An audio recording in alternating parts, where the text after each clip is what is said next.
Kris Aquino, inaming pagod na sa mga nararanasan na sakit sa ngayon.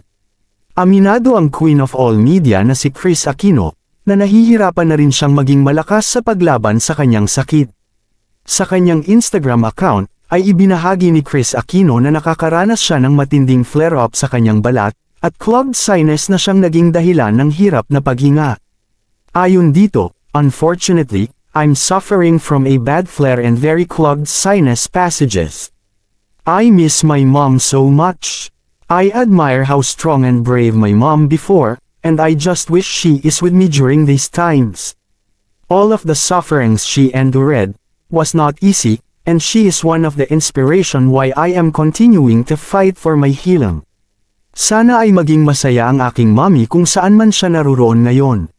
Hindi ko kaya ang mga sakit na nararanasan sa ngayon, ngunit patuloy akong umaasa na one day, just one day ay magiging sick-free na ako. Thank you to the people who genuinely pray for me and my family. Please guide us always, O Lord." Ito ang madamdaming na pahayag ni Kris Aquino sa kanyang Instagram account, na siyang nagpalungkot naman sa kanyang mga taga-subaybay.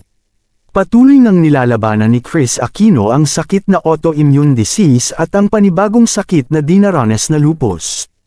Mas nagiging magastos din ang mga gamutan ng Queen of All Media, kaya naman nagiging matipid na sila sa kanilang mga pinaggagastusan ngayon.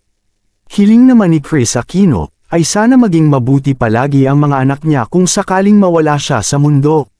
Ayon dito, mahal na mahal niya ang mga anak at kahit na may sakit siya ngayon, ay gagawin niya ang makakaya upang mas makasama pa ng matagal sina Josh at Bimby. Hindi naman din pinapabayaan si Kris Aquino ng kanyang boyfriend na si Vice Governor Mark Leviste. Kahit na nga mahirap, ay hindi ito sumusuko sa pagiging supportive nito sa Queen of All Media.